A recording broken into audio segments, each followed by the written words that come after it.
ആലപ്പുഴ ബീച്ചിൽ താൽക്കാലിക കട തകർന്നു വീണ് പെൺകുട്ടി മരിച്ച സംഭവം സുരക്ഷാ വീഴ്ചകളിലേക്കാണ് വിരൽ ചൂണ്ടുന്നത്. കഴിഞ്ഞ ദിവസം ഉച്ചയ്ക്കുണ്ടായ അപകടത്തിലാണ് പള്ളാത്തുരുത്തി സ്വദേശിനി നിത്യ എന്ന 18-കാരി മരിച്ചത്. ഒപ്പമുണ്ടായിരുന്ന യുവാവിനും സാരമായി പരിക്കേറ്റു.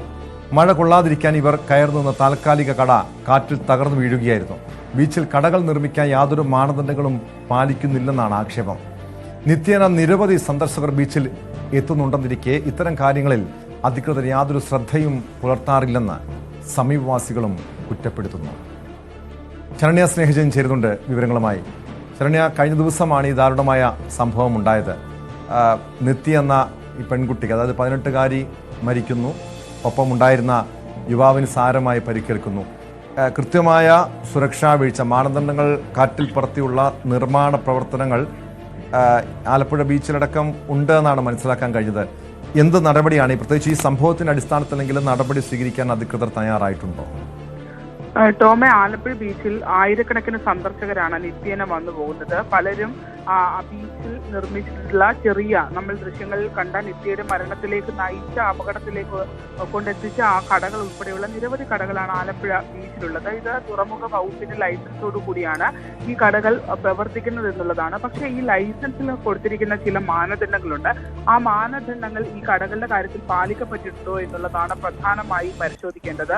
അതിൽ തന്നെ ഇന്നലെ 18 വയസ്സുകാരിയായ പള്ളാത്തുരുത്തി സ്വദേശി നിത്യയാണ് സംഭവ സ്ഥലത്ത് തന്നെ മരണപ്പെട്ടത്. അതായത് ഇന്നലെ അതിശക്തമായ കാറ്റ്, മഴയും അനുഭവപ്പെട്ടു. തുടർന്ന് ബീച്ചിലെത്തിയിരുന്ന ഇവർ പിന്നീട് ഈ തുറമുഖത്തിൽ, ഈ ബീച്ചിന്റെ കടൽപ്പുറത്ത് തന്നെ ഉള്ള ഈ കടയുടെ മുന്നിലേക്ക് കയറി നിൽക്കുകയായിരുന്നു. അതിന് മുന്നിലേക്ക് വലിച്ചു കെട്ടിയ, നിർമ്മിച്ചു വെച്ചിരിക്കുന്ന ഷീറ്റുകൾ ഇട്ടിട്ടുള്ള ഫ്രണ്ട് ഭാഗം മഴ നനയാടിക്കാൻ വേണ്ടിയുള്ള നിർമ്മാണങ്ങൾ ഉൾപ്പെടെയുള്ള കാര്യങ്ങൾ ഉണ്ട് എന്നുള്ളതാണ്.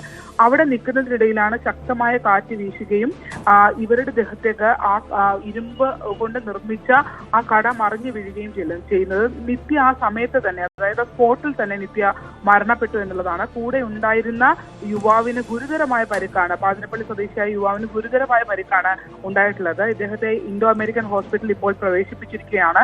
നട്ടെല്ലിന് കാര്യമായ ക്ഷതം സംഭവിച്ചു എന്നുള്ള വിവരമാണ് നമുക്ക് ലഭ്യമാകുന്ന. അത്തരത്തിൽ കീപ്പോട്ട് ഇപ്പോൾ തളർന്ന അവസ്ഥയിലാണ് ആ യുവാവ് ഉള്ളത് എന്നുള്ളതാണ്. അത്തരത്തിൽ ഗുരുതരമായൊരു പ്രശ്നത്തിലേക്ക് എത്തിയെങ്കിൽ പോലും ഇതൊരു കാലവർഷക്കെടുതി എന്നതിനപ്പുറത്തേക്ക് ചില പ്രശ്നങ്ങൾ ഇതിനകത്തുണ്ട് എന്നുള്ളതാണ്. അതായത് ഈ കടകൾ താൽക്കാലികമായ നിർമ്മാണങ്ങൾക്കാണ് ആലപ്പുഴ ബീച്ചിൽ അനുമതി നൽകിയിട്ടുള്ളത്. അതിൽ തന്നെ ഈ എപ്പോൾ വേണമെങ്കിലും നീക്കാൻ കഴിയുന്ന രീതിയിൽ, അല്ലെങ്കിൽ ഈ ഉപയോഗിച്ചതിന് ശേഷം, അതായത് ഈ പ്രവർത്തന സമയം കഴിഞ്ഞ് ഇത് മാറ്റി വെക്കത്തക്ക രീതിയിൽ ഉള്ള ഒരു ക്രമീകരണമാണ് ഇതിന് തുറമുഖ വകുപ്പ് നൽകിയിട്ടുള്ളതെന്നാണ് നമുക്ക് അറിയാൻ കഴിഞ്ഞിട്ടുള്ളത്. മാത്രമല്ല, ഇത്തരത്തിലുള്ള ഒരു എക്സ്റ്റൻഷൻ വർക്ക്, അതായത് ആ കട നമ്മൾ കണ്ടാൽ അറിയാം, അതിന്റെ മുന്നിലേക്ക് തകര ഷീറ്റുകൾ കൊണ്ട്, ഇരുമ്പ് കൊണ്ടുമുള്ള നിർമ്മാണങ്ങൾ നടത്തിയിട്ടുണ്ട്. അത്രയും ഭാരമുള്ള രീതിയിലേക്ക്, കാറ്റ് പിടിക്കുന്ന രീതിയിലേക്കാണ് അത്തരം ഒരു നിർമ്മാണം നിലനിൽക്കുന്നത് എന്നുള്ളതാണ്. ഇത് തുറമുഖ വകുപ്പ് പറഞ്ഞ മാനദണ്ഡങ്ങൾ അനുസരിച്ചുള്ളതല്ല എന്നുള്ള വിവരമാണ് നമുക്ക് ലഭിക്കുന്നത്. അത്തരത്തിൽ മാനദണ്ഡ പ്രകാരം ഈ പോർട്ടബിൾ ആയിട്ടുള്ള, ശരണ്യ, ആരാണ് ഇവർക്ക് ഇതിനൊക്കെ നിർമ്മിക്കാൻ വേണ്ടിയുള്ള അനുമതി കൊടുക്കുന്നത്? നഗരസഭയുടെ അനുമതിയോട് കൂടിയാണോ, അതോ ഇത് നിയമവിരുദ്ധമായി ഇത്തരം നിർമ്മാണ പ്രവർത്തനങ്ങൾ ഈ ബീച്ചിലും സമീപ പ്രദേശങ്ങളിലും നടക്കുന്നുണ്ടെന്നാണോ മനസ്സിലാക്കാൻ കഴിയുന്നത്? ടോമി, ഇത് ആയിരക്കണക്കിന് സഞ്ചാരികൾ ദിവസേന എത്തുന്ന ആളുകളൊക്കെ തന്നെയും ഇപ്പോ അവിടെ നമ്മൾ ഇത്തരം ചെറു കടകളെ ആശ്രയിക്കുന്നു. അത് പലരുടെയും ഉപജീവന മാർഗം തന്നെയാണ്. പക്ഷെ നമ്മൾ മനസ്സിലാക്കുന്നത്, പലരും ഇത്തരത്തിലുള്ള കടകൾ പിടിച്ചതിന് ശേഷം, അതായത് പ്രദേശവാസികളായ ആളുകൾ ഇത്തരത്തിലുള്ള കടകൾ പിടിച്ചതിന് ശേഷം പിന്നീട് അത് വലിയ തുകയ്ക്ക് പണയത്തിനൊക്കെ നൽകിയാണ് പ്രവർത്തിക്കുന്നത്. ഡയറക്റ്റ് ആരും തന്നെ ഇത് പ്രവർത്തിപ്പിക്കുന്നില്ല എന്നുള്ളത് ശ്രദ്ധേയമാണ്. പല രാഷ്ട്രീയ സ്വാധീനമുള്ളവരും അല്ലാത്ത ആളുകളും ഒക്കെ ചേർന്ന്, തൊഴിലാളി സംഘടനകളുടെ ആളുകളും ഒക്കെ ചേർന്ന് ആദ്യം DTPCയുടെ കയ്യിൽ നിന്നും, DTPC അല്ല, അതായത് ശരിക്കും പറഞ്ഞാൽ തുറമുഖ വകുപ്പിന്റെ അധീനതയിലുള്ളതാണ് ആലപ്പുഴ കടപ്പുറം. ഇതിൽ ലൈസൻസി എന്നുള്ള അതോറിറ്റി തുറമുഖ വകുപ്പാണ്. പക്ഷെ DTPCക്കും ഇതിനകത്ത് ഉത്തരവാദിത്വം ഉണ്ട് എന്നുള്ളതാണ്. അങ്ങനെ കൊടുക്കുന്ന ഈ കടമുറികൾ എന്ന് പോലും പറയാൻ കഴിയില്ല. അതൊരു പോർട്ടബിൾ ആയിട്ടുള്ള, അതായത് മൂവ് ചെയ്ത് മാറ്റാൻ കഴിയുന്ന രീതിയിലുള്ള, നമുക്ക് ഉന്തുവണ്ടികൾ പോലെയുള്ള അത്തരത്തിലുള്ള കടകളാണ് അവിടെ നൽകിയിട്ടുള്ളത്.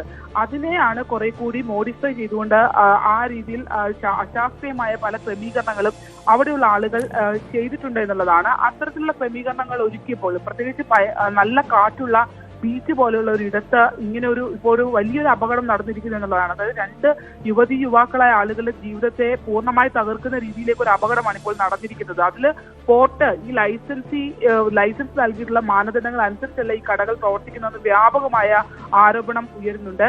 അത് വെരിഫൈ ചെയ്യേണ്ട പോർട്ട് ആ ഉത്തരവാദിത്തം നിർവഹിച്ചിട്ടുണ്ടോ എന്നുള്ള ചോദ്യവും വളരെ പ്രധാനപ്പെട്ടതാണ്.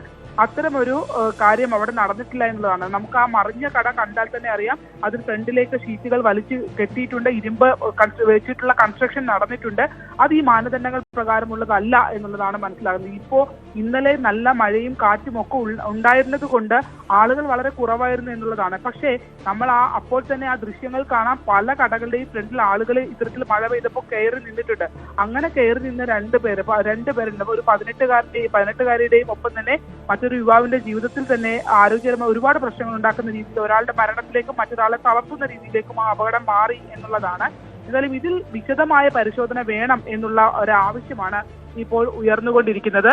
കാരണം ഈ അപകടം നടന്നിട്ടുണ്ടെങ്കിൽ വ്യക്തമാണ്. ശരണ്യ സ്നേഹജനാണ് ആലപ്പുഴയിൽ നിന്ന് വിവരങ്ങൾ നൽകിയത്. ഇത്തരം അനാസ്ഥ മൂലം ഒരു പെൺകുട്ടിയുടെ ജീവനാണ് നഷ്ടപ്പെട്ടത്. യുവാവ് ഗുരുതരാവസ്ഥയിൽ ചികിത്സയിലാണ്. ഇതുപോലുള്ള അനധികൃതമായിട്ടുള്ള നിർമ്മാണ പ്രവർത്തനങ്ങൾക്കെതിരെ നടപടി സ്വീകരിക്കാൻ അധികൃതർ തയ്യാറാകണം.